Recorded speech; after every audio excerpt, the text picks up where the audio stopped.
On peut se poser la question, pourquoi une école de philosophie peut être intéressée par l'Égypte ou pour expliquer la pensée égyptienne? Puisqu'en général, nous savons tous que la philosophie en Occident est née en Grèce, avec Pythagore, Socrate, Platon, etc. Donc, qu'est-ce qui fait l'Égypte là-dedans? Donc, je vais d'abord expliquer ces points-là, rapidement. Toute la conférence, je pense, vous permettra de comprendre pourquoi, et après, on discute. OK? Il se trouve que cette civilisation, qui est plurimillénaire, donc historiquement, elle commence vers le 3100, 3002 avant Jésus-Christ, et elle va s'épanouir pendant plus de 2000 ans, jusqu'au 1000 avant Jésus-Christ, et ensuite, lentement, elle va rentrer en décadence jusqu'à l'époque gréco-romaine, ce qui est énorme. Pour nous, penser une civilisation qui dure 35 siècles, c'est impensable par rapport à nos expériences historiques et sociales. Cette civilisation a attiré beaucoup ses voisins, et la plupart des Grecs que nous connaissons importantes, comme Pythagore ou Platon, se sont rendus en Égypte pour apprendre. Oui, ces grands luminaires de l'Occident ont visité l'Égypte, ils ont resté parfois plusieurs décades pour apprendre, s'inspirer et retourner dans leur pays pour transmettre d'une autre manière, mais avec un autre langage, des choses qu'ils ont appris en Égypte.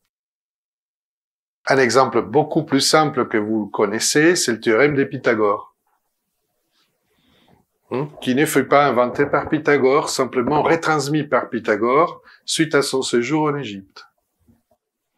Les fameux triangles 3, 4, 5 pour faire un angle droit, je le rappelle dans le cas où vous avez oublié, étaient déjà utilisés à l'époque des pyramides justement pour faire des angles droits et pouvoir tracer des monuments par terre.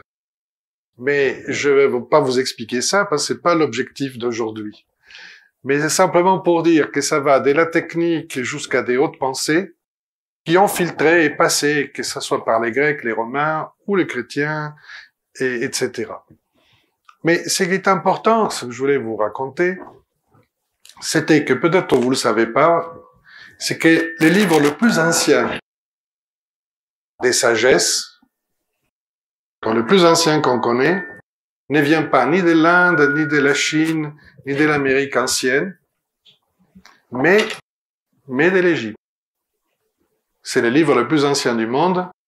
C'est pas un texte théologique ou un texte religieux.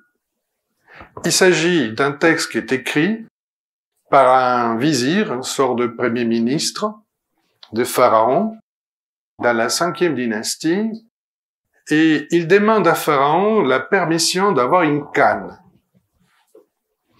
qui en langage symbolique égyptien veut dire tout simplement quelqu'un sur qui s'appuyer, c'est-à-dire un futur disciple, quelqu'un qu'il veut préparer. Pharaon lui dit OK, parce qu'il est déjà très âgé, il s'appelle Ptahhotep, et vous pouvez visiter à Saqqara sa tombe, qui est d'ailleurs très belle, et il décide de faire un livre qui a des pensées pour conseiller cette personne et tous les autres qui veulent le lire sur comment se conduire dans la vie, comment penser à certaines choses. Bon, enfin, un petit manuel de savoir-vivre. Pas simplement d'une manière confortable, matérialiste, mais savoir-vivre à l'intérieur de soi-même. Et ce texte vont avoir un impact en Égypte impressionnant. Parce que tous les futurs scribes, apprentis, scribes, pour apprendre les hiéroglyphes, vont copier ces textes des sagesses pendant plus de 20 siècles. À titre d'exercice. Donc, ça nous a permis d'avoir ces textes répétés dès l'époque des pyramides jusqu'à l'époque ptolémaïque. Ce texte, dont je vous dirai quelques extraits, est un petit manuel de philosophie pratique. Intéressant. Qui contient, en fait, un peu le programme de l'éducation égyptienne, que j'ai pu résumer en 3 mots, que je vous expliquerai maintenant. Magie, pouvoir, esprit. Voilà, c'est le titre de la conférence. Hein, vous le savez. Bien. Donc, je me suis dit, la meilleure façon de vous expliquer comment les Égyptiens concevaient la magie, le pouvoir et la spiritualité, c'est vous expliquer 3 mots égyptiens avec ces hiéroglyphes. Petits 3 mots. Mais vous verrez qu'avec ces 3 mots, on a un programme. Donc je vous l'expliquerai comment les Égyptiens l'ont expliqué.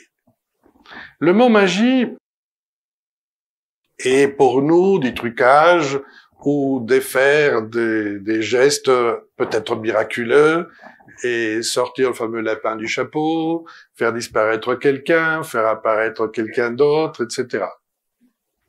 Bon, pour les Égyptiens, ça n'a rien à voir. Le problème, c'est qu'il est toujours très difficile de traduire les concepts égyptiens dans nos langues. D'abord parce qu'ils pensent pas comme nous. Ils ont des catégories différentes pour expliquer la vie. Et bon, nous, on pense pas comme eux non plus.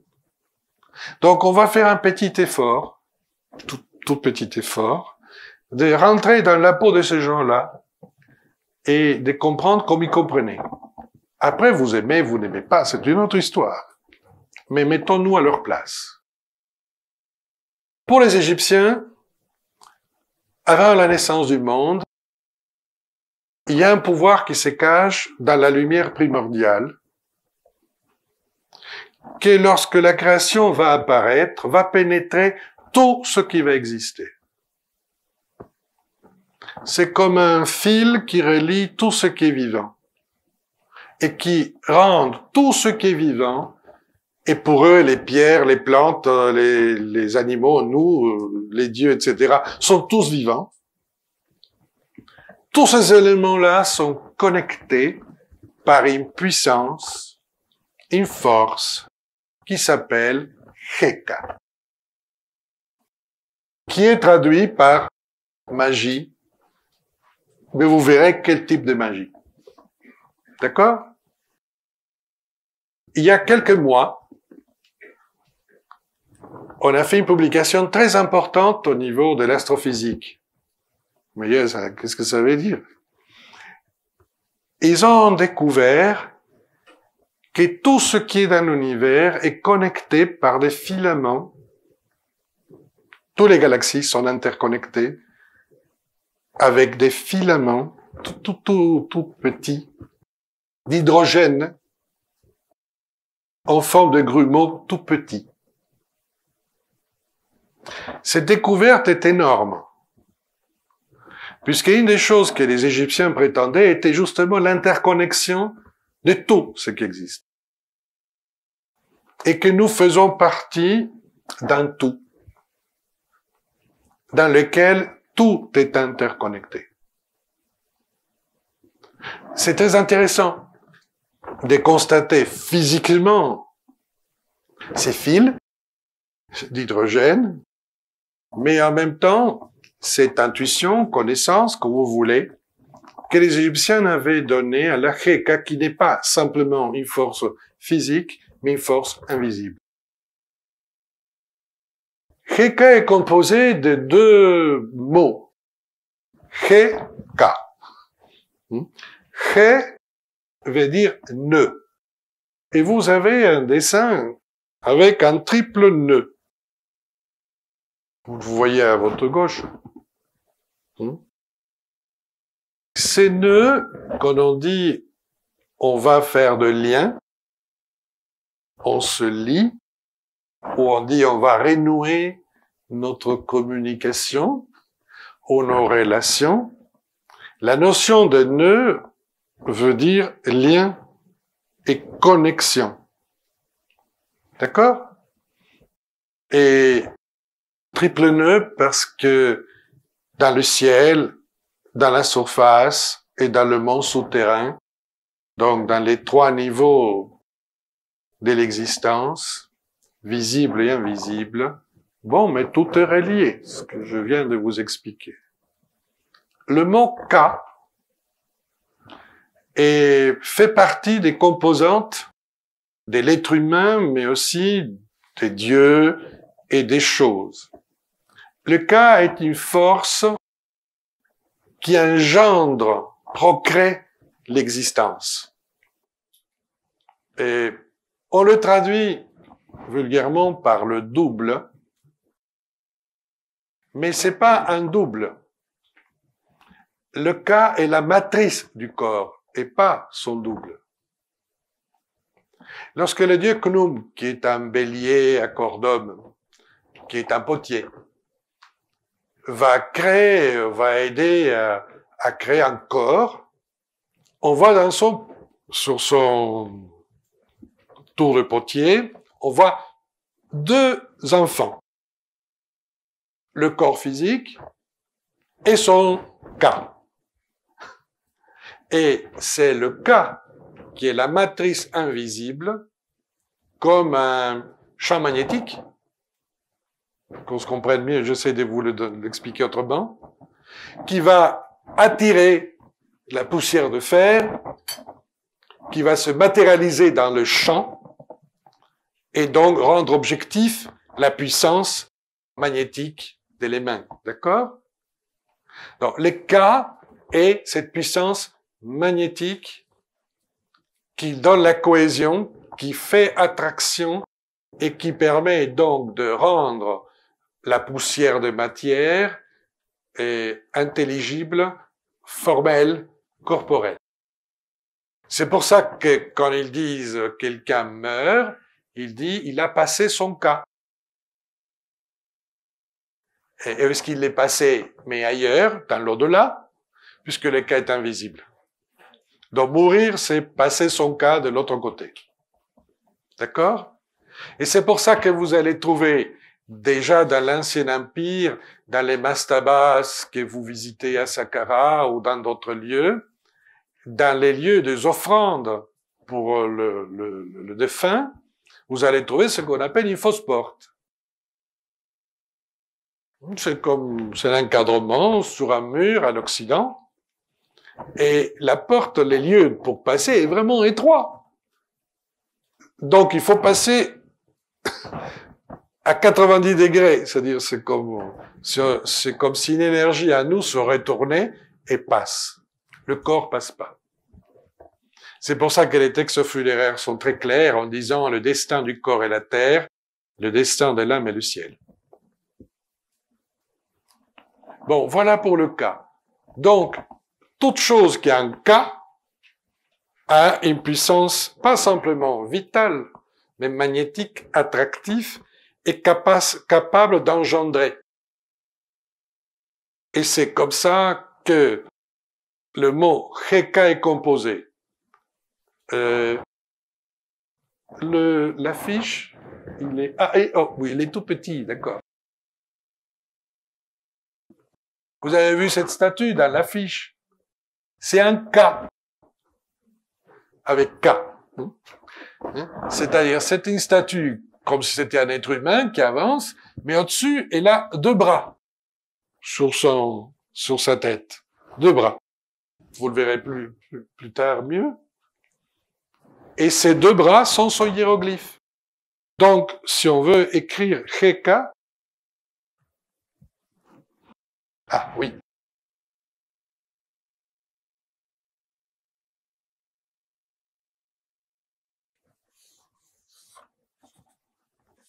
Voilà.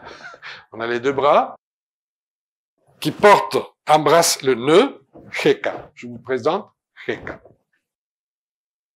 Écrit. D'accord? C'est pas compliqué. Une fois qu'on sait, c'est pas compliqué, vraiment. Donc, Heka va relier deux concepts. La capacité de nouer des liens avec la capacité de magnétiser et donner puissance à ces liens. D'accord? Il suffit pas d'avoir des liens. Il suffit pas simplement de contacter quelque chose. Il faut le protéger, il faut le garder, il faut l'entretenir. Et pour l'entretenir, il faut mettre du Ka. De la puissance qui va au-delà de l'énergie et du physique. C'est pour ça que le Ka est associé à la véritable nourriture qui porte la conscience. Bon, voilà, je voulais vous dire. Il y a un autre symbole important qui représente Heka, qui est ce crochet. C'est le crochet du berger. C'est le bâton du berger qui attire les brebis qui s'égarent. Ils veulent sortir et hop, on les reprend. C'est-à-dire que c'est une force créatrice qui va essayer d'entretenir la cohésion, l'union entre les choses. Vous l'avez vu, ce crochet, chez un personnage très important chez les Égyptiens, Osiris, les dieux, pas de la mort, mais de la renaissance. Vous savez, cette posture comme ça, il y a un crochet d'un côté, il y a un fouet de l'autre côté.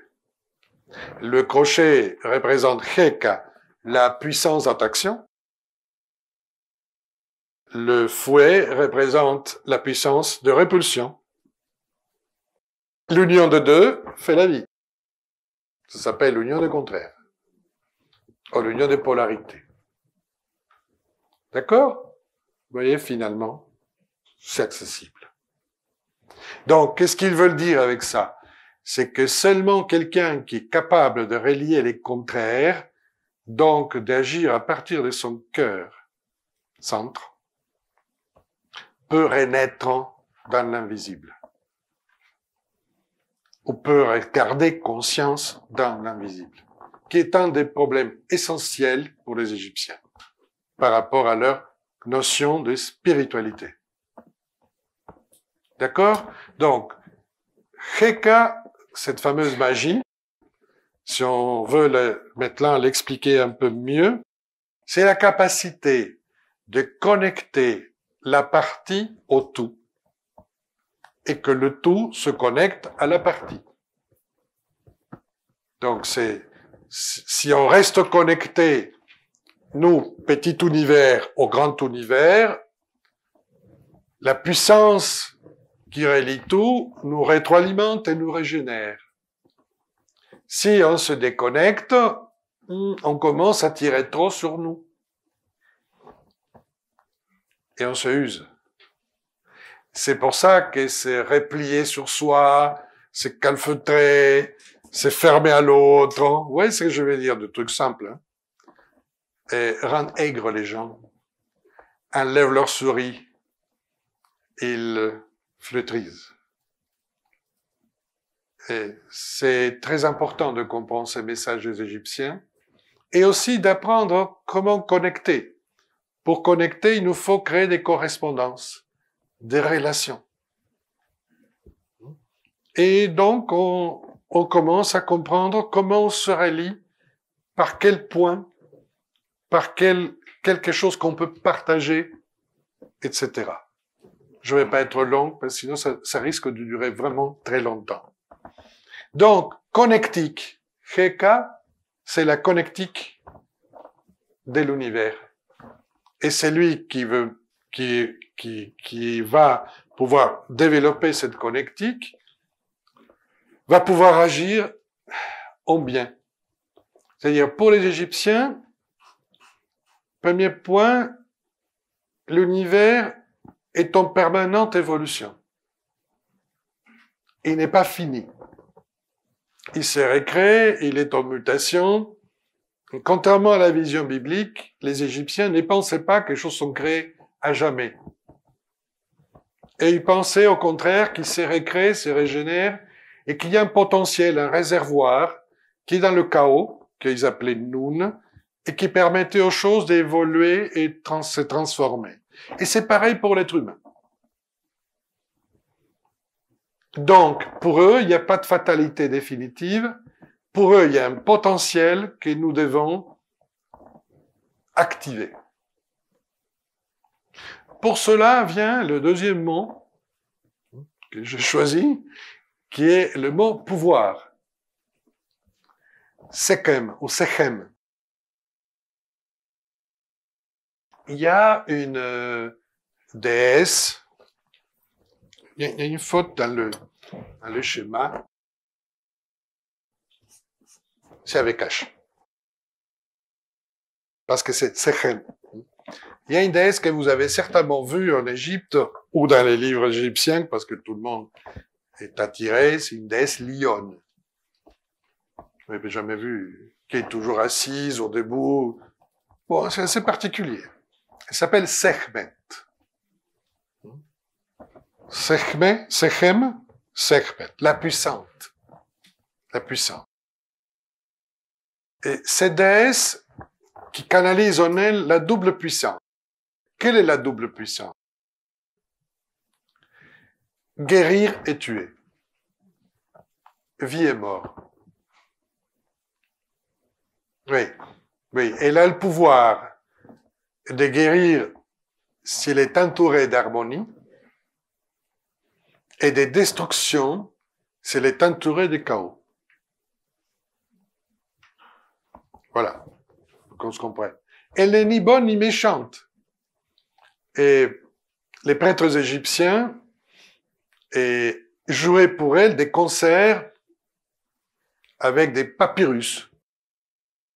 Ils prenaient un rameau de papyrus, ils le secouaient devant la déesse, et ça fait ça l'apaisait apparemment. Et donc elle devenait harmonieuse, guérisseuse, attachante.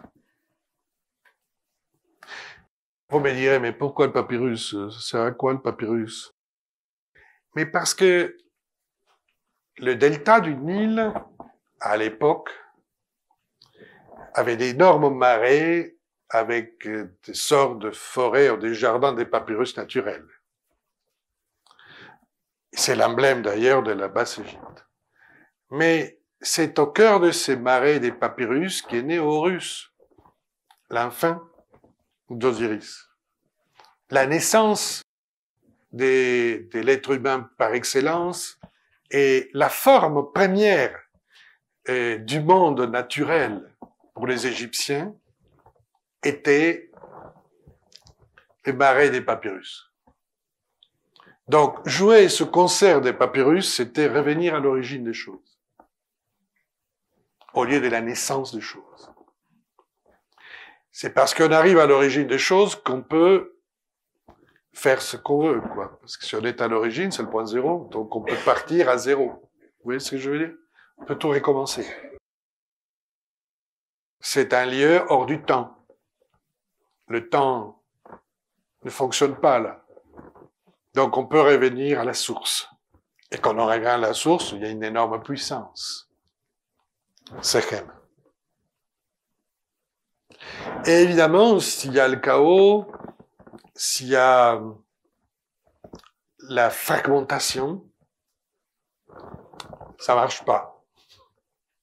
Donc Sechem est là. Si Heka est là pour se battre contre l'inertie et mettre tout en mouvement pour que les choses soient harmoniques, etc., Sechem se bat contre la fragmentation ou les forces centrifuges, usant. Vous savez que c'est le deuxième principe de la thermodynamique. Vous laissez n'importe quoi dans l'état et tôt ou tard, il se dégrade. Donc, il faut une autre force pour guérir ce qui se dégrade, pour transformer ce qui se dégrade, régénérer ce qui se dégrade. C'est de ce pouvoir dont on est en train de parler. Ce n'est pas du tout le pouvoir autocrate, et de quelqu'un sur quelqu'un d'autre, etc. Ça n'a rien à voir. C'est le pouvoir de la puissance intérieure de choses pour qu'elles restent reliées, unies, et en même temps faisant partie de l'ensemble de l'univers. Sechem est un hiéroglyphe intéressant. En bas, c'est un papyrus, c'est un sceptre. Il se prend par la tige en forme de papyrus épanoui. D'accord? Au-dessus, c'est la fin d'une rame. C'est pour ramer, une rame, qui pour eux était le gouvernail de la barque. Tenir sa barque pour un Égyptien, c'était avoir la rame qui permettait de donner l'orientation, de pouvoir véritablement suivre la bonne direction. Donc, c'est intéressant. La source de l'origine de la puissance des choses, la direction de la vie. Prendre le pouvoir sur soi pour diriger sa vie. Et quelqu'un qui prend son gouvernail, donc il peut diriger sa barque, comme on dit au niveau populaire, et devient quelqu'un qui a la puissance. Donc la puissance dont on est en train de parler, c'est cette maîtrise de soi, cette capacité de autogouvernance qui est en chacun, mais qui exige un effort de maîtriser soi, de discernement. Vous voyez ce que je veux dire. Et c'est en cela que je pense que cette pensée est profondément éthique et philosophique. Je vais vous lire notre ami Ptahhotep. Comme ça, on échange. Que ton cœur ne soit pas vaniteux en raison de ton savoir. Prends conseil auprès de l'ignorant, comme du savant, car personne n'atteint les limites de l'art et il n'existe pas d'artisan qui acquit son parfait rayonnement. Une parole parfaite est plus cachée que la pierre verte, c'est l'émeraude. On la trouve pourtant auprès des servantes qui travaillent sur la mer. C'est-à-dire, si vraiment tu veux savoir, écoute, prends conseil, apprends, tout le monde peut t'enseigner. Et te prends pas la tête. Il y a un mot qui Ptahhotep explique qu'il utilise dans sa phrase, dans son conseil, qui est le mot cœur. Cœur. Le cœur en égyptien s'appelle Ab-Hib. Ab ou Hib. C'est un vase creux dans lequel se loge le bas. C'est un rébus, hein? Ab, bas. Qui est le bas? Le bas est la conscience de chacun. La maison, pour les Égyptiens, de la conscience, de ce qui est notre identité profonde, et notre intelligence, notre discernement, etc., c'est le cœur. C'est ça, la maison de la conscience. Alors, pour les Égyptiens, il y avait deux mots distincts pour parler du cœur muscle, khati, et du cœur métaphysique, le ab.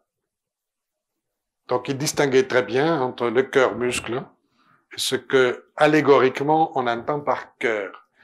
Qu'est-ce qu'ils entendaient par cœur, les Égyptiens? Ils entendaient tout ce qu'on appellerait nos pouvoirs, nos facultés et psychiques de base, psychologiques de base. La mémoire, l'imagination, bien sûr les sentiments, mais il n'y avait pas quels sentiments. Vous voyez ce que je veux dire? Donc quand ils disent « ouvre ton cœur », ils disent « sois attentif, Récupère ton expérience par la mémoire.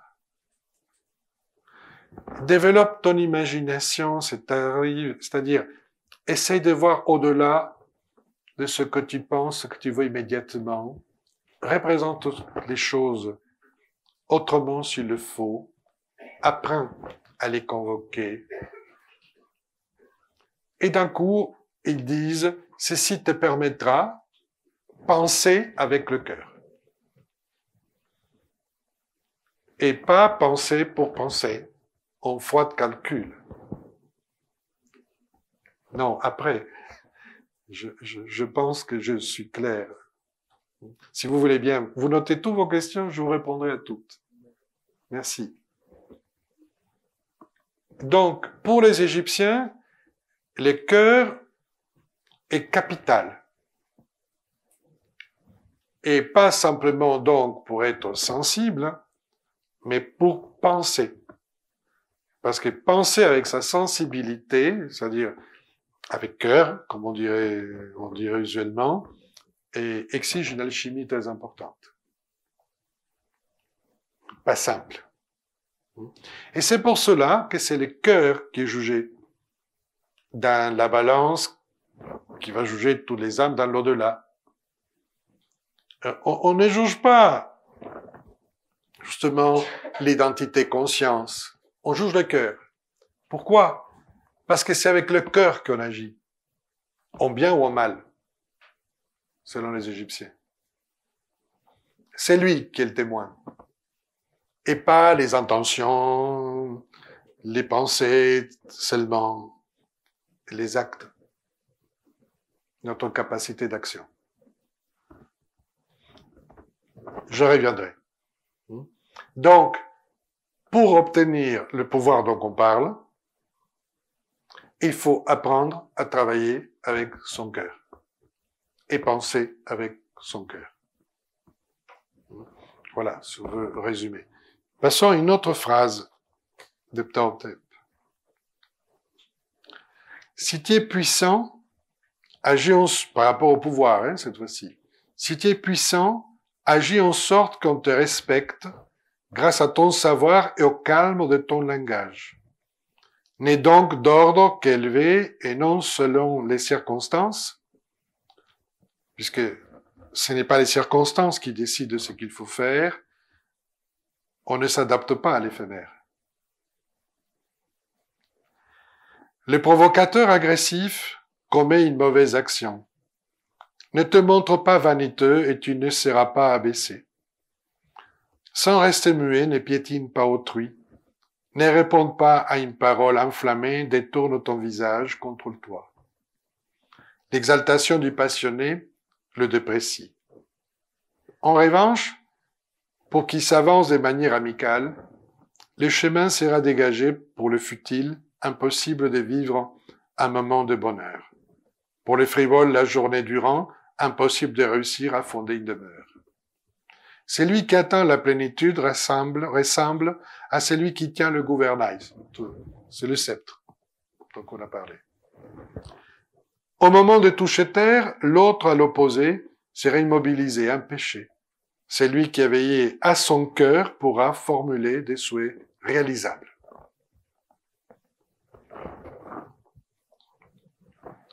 Bon, etc.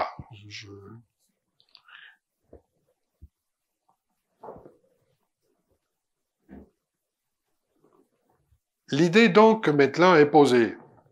Magie, pouvoir, vous avez compris donc qu'il ne s'agit pas du cirque, du pouvoir autocrate. Allons vers la spiritualité.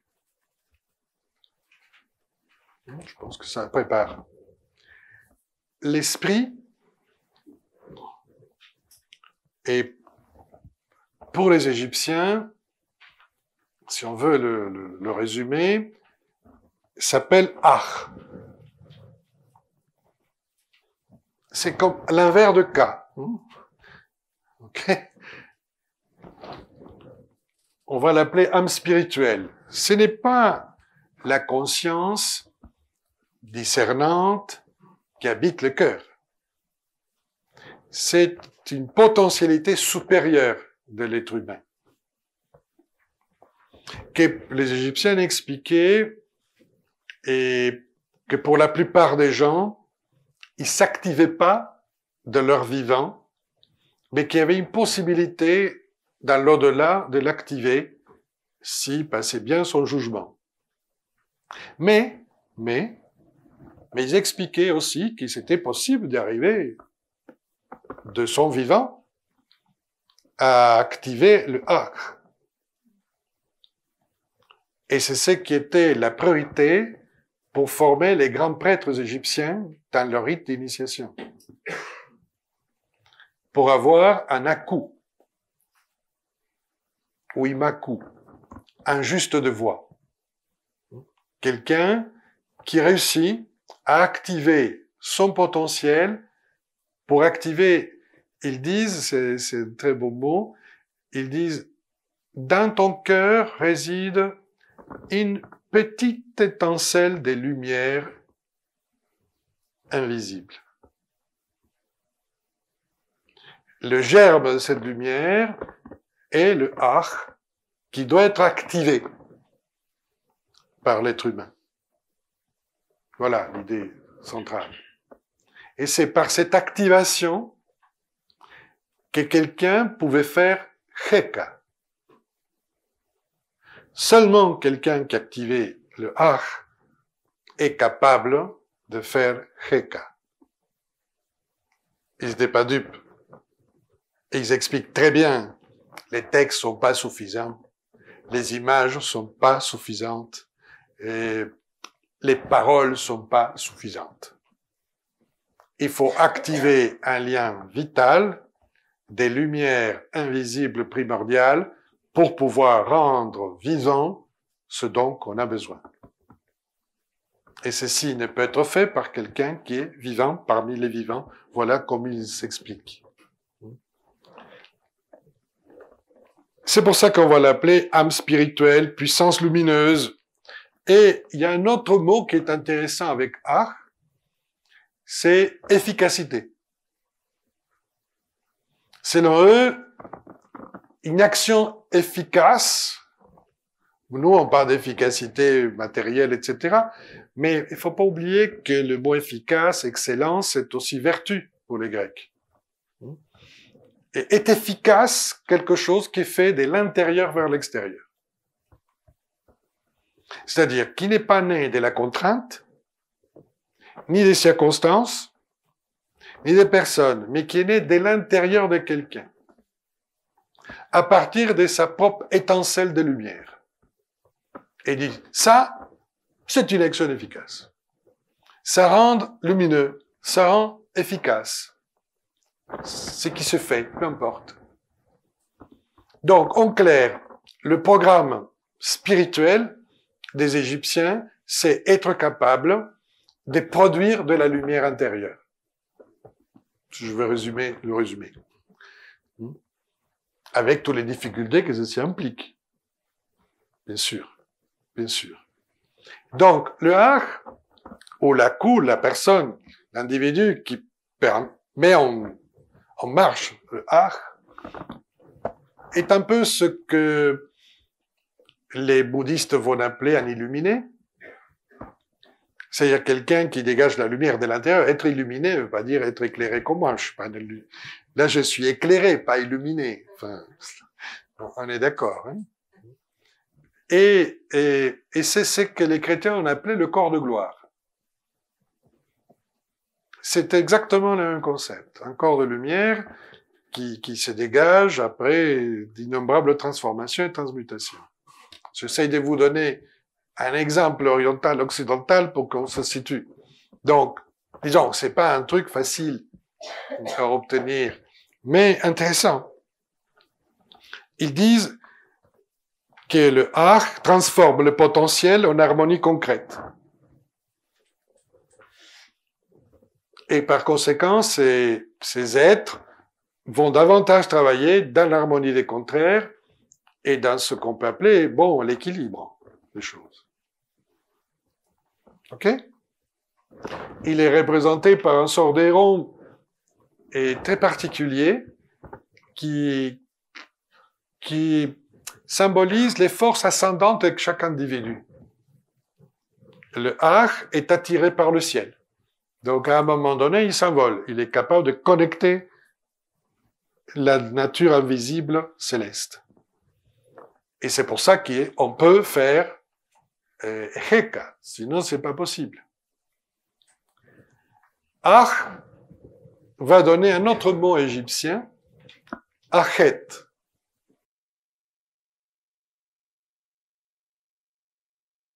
L'horizon.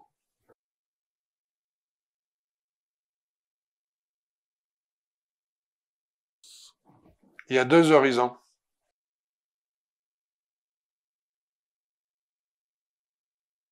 Entre les deux horizons, oriental et occidental, entre la vie et la mort, bon, il y a notre existence. C'est à base de la géographie égyptienne. Le Nil, nord-sud, partage les terres égyptiennes en oriental et occidental, terre des vivants, terre de morts, visible et invisible. Donc, l'horizon, Achet, donc un prolongement du mot Ak, c'est qui est efficace. L'horizon est le lieu de l'efficacité. Alors on va dire pourquoi? Mais parce qu'à l'horizon, il fait ni jour ni nuit. Quand le soleil va se lever, il s'élève à l'horizon, non? Avant qu'il s'élève, il y a de la lumière. Il n'y a pas encore le disque. Il y a une lumière de l'aube, de la naissance du monde. Cette lumière est représentée par les Égyptiens par un scarabée, qui représente les renaissances, les capacités de faire, de devenir. Au couchant, le soleil, le disque s'en va, il reste encore une lumière. Donc c'est là où on est entre visible et invisible. Les seuils, les lieux du seuil. C'est l'horizon. Comment on appelle un temple en égyptien? L'horizon du Dieu. Haket Ptah, c'est le Dieu Ptah. Haket Amon, l'horizon d'Amon. Donc, ça veut dire quoi? Ça veut dire que c'est un lieu seul où les énergies visibles et invisibles peuvent se connecter. Donc, nous sommes en plein concept de Heka. D'accord? Donc, rentrer dans un temple égyptien, en réalité, à travers ces différents éléments constitutifs, qui sont la cour, les pylônes, la cour, les hypostyles, la salle de barque et le naos, ce sont des seuils, donc des horizons. Et dans le rite égyptien, on dit, on lève l'offrande à l'horizon. Donc, on lève l'offrande à l'horizon, ça veut dire, on arrive à l'horizon de Dieu et on lève l'offrande, c'est-à-dire vers le ciel. Donc, c'est ça, cette idée. Et mourir, c'est passer de l'autre côté, c'est-à-dire à notre horizon. Parce que la tombe, qui a le même plan qui a le même concept qu'un temple, est considérée l'autre horizon. D'accord?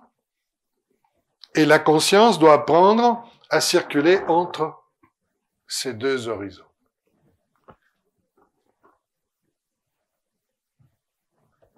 On a parlé de que Heka permet de maintenir vivante l'univers, l'ordre de l'univers. Il y a un dernier mot que je veux discuter avec vous, vous présenter. C'est le mot Mahat. Mahat est l'exactitude, la justice, la vérité, la solidarité, les conditions, disent-ils, pour que l'ordre soit intelligent dans le monde et que pour que la société soit intelligente. C'est la fameuse plume qu'on voit de l'autre côté de la balance face au cœur. Et on dit justement que le cœur doit être aussi léger que la plume, parce que sinon, on a un problème avec le jugement. Et ce qui est intéressant, c'est que Mahat est aussi associé à l'horizon. C'est-à-dire à ces lieux entre deux. D'accord? Alors, les Égyptiens disent que il y a deux Mahat, la matière cosmique, donc l'entité qui permet à l'univers de garder son équilibre, et qui est quand même, comment dire, servie par Heka, parce que c'est elle qui connecte tous ces éléments-là qui sont prédisposés. Mais il y a la Heka sociale. La Mahat qu'on vit, la Mahat sociale, c'est qu'on vit nous. La solidarité, la justice, l'exactitude, le rapport entre nous. Et ils disent, c'est un vrai problème parce que c'est l'être humain qui doit produire Mahat. Et pas simplement l'État. Et ça, c'est un concept particulier vu de notre point de vue. C'est-à-dire, si tu veux la justice, sois juste. Si tu veux de l'exactitude, sois exact. Si tu veux de la solidarité, sois solidaire. Si tu veux la vérité, sois vrai. Commence par toi-même. Pour nous, on attend que l'autre le soit d'abord. Pour eux, non. Il faut que chacun le soit d'abord. Mais sinon, ça marche pas, le système. Alors, ils disent qu'il y a 3 obstacles pour pouvoir vivre et produire de la Mahat. Que ce soit au niveau collectif ou que ce soit au niveau individuel. OK? Le premier obstacle, c'est la paresse, disent-ils. La paresse n'est pas simplement n'est pas vouloir faire quelque chose. C'est la quête du confort, la mécanicité. Quand on rentre en mécanicité, on travaille avec des systèmes habituels, mécaniques, on perd conscience. On perd la mémoire. On perd la raison de nos vies.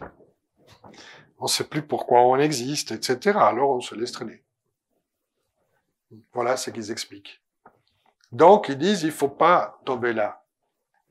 Ça, c'est le premier obstacle, le plus léger. Oui, c'est le plus léger. Vous verrez après, c'est moins drôle encore. Donc, il faut s'arrêter au premier obstacle, ok, et le résoudre et ne pas continuer. Si on ne résolve pas la question, hein, si on reste paresseux, mécanique, amnésique, bon, etc. On ne sait pas pourquoi on vit. Bon, voilà. Et si on attend que tout se passe en me poussant, ce sont les circonstances qui me poussent, quelqu'un, bon là, bon, on peut glisser dans le deuxième obstacle. La surdité mentale.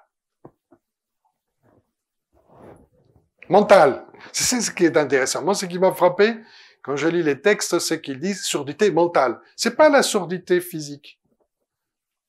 On n'écoute pas, on entend, mais on n'écoute pas. Et les sourds mentales, c'est un vrai problème. D'abord parce qu'au départ, on pense qu'il n'est pas sourd, puisqu'il entend. Vous voyez? Et on lui dit des choses, on s'explique, et la personne te dit, oui, bien sûr. Bon, mais d'accord, donc, on fait ça. Ouais, pas de problème. Le lendemain, rien n'est fait. Mais on n'avait pas dit bla, bla, bla, bla. Ah, oui. Ouais. Surdité mentale. Incapacité d'interconnexion avec autrui. Un peu de blocage, enfermement. Là, c'est pire que la paresse, vous voyez ce que je veux dire? Ça va? Vous comprenez que c'est encore pire. Bien. Après, vous me poserez toutes les questions, parce que si vous verrez après les questions, il y en aura. Mais la pire des pires, c'est l'avidité. Eh oui. On va de la paresse à surdité mentale, et bon, mais à la fin, on tombe une avidité. Disons que l'être avide ne veut pas simplement posséder. Et plus, et plus, et plus. Bien sûr, c'est le verbe avoir et possession sur tous les coutures. Mais l'avide, comme l'avare de Molière, est quelqu'un qui se sentira jamais responsable de bêtises qu'il commet. Et va chercher toujours quelqu'un qui paye le pot cassé. Vous comprenez? Conséquence, les Égyptiens disent, dans leur texte, l'être avide n'a pas droit à la tombe. Pour un peuple qui dépensait plus pour faire une tombe qu'une maison, dire qu'un être avide n'a pas droit à la tombe veut dire qu'il n'a pas droit ni à la mémoire, ni à l'identité, etc., etc., etc. Vous voyez? C'était pour eux la pire des pires de choses. Bon, je voulais simplement vous prévenir. Parce que si une société devient avide, sourde et paresseuse, la Mahat ne peut pas s'installer. Alors, qu'est-ce qui arrive? Le chaos. Bon, chacun prendra de cet enseignement ce qu'il voudra. Mais vous voyez, il y a des choses à réfléchir quand même. Il y a vraiment des choses à réfléchir. Un petit texte pour finir. Et après, vous vous lancez avec vos questions. C'est toujours Ptahhotep, c'est toujours lui. Hein. Suis ton cœur, ta conscience et ton cas. Ta puissance créatrice, le temps de ton existence, le cas, ta puissance créatrice, le temps de ton existence, sans commettre d'excès par rapport à ce qui est prescrit. Donc toujours Mahat, toujours en harmonie, toujours équilibré, pas trop, pousse pas trop. Et n'abrège pas le temps de suivre le cœur, ta conscience de l'esprit. Gaspiller son moment d'action est l'abomination du cas. Ne pervertis pas ton activité quotidienne en t'occupant de manière excessive de l'entretien de ta maison. Attendez, je vais vous expliquer. Non, parce que chaque fois que je lis ça, j'ai toujours des réactions du public. Donc, avant que vous, en quantité, vous me posez la question, s'occuper de sa maison ne veut pas dire ne pas balayer, ne pas la nettoyer, etc. Sinon, de perdre son temps avec beaucoup de choses matérielles. Voilà ce que ça veut dire. Cumuler, etc. Ne sois pas obsédé par des biens matériels. C'est ça qu'ils sont en train de dire. De pas trop s'occuper de la maison. Okay? N'oubliez pas que pour eux, c'est la tombe. Hein? L'investissement. Quels que soient les événements, suis ton cœur et ta conscience, car les événements ne seront pas favorables aux paresseux négligents. Donc, comme ça, vous avez compris la relation.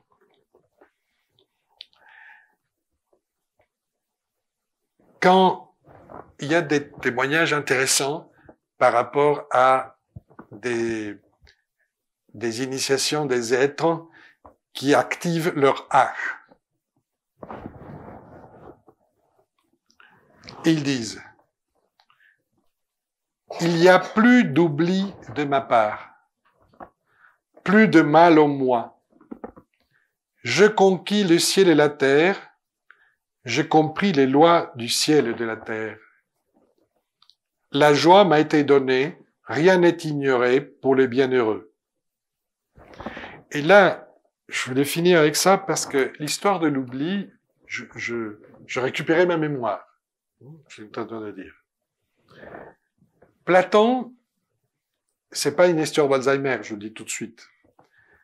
Et de quoi on parle? On parle de ce que Platon, beaucoup plus tard, en revenant d'Égypte, va développer dans sa philosophie la théorie de la réminiscence.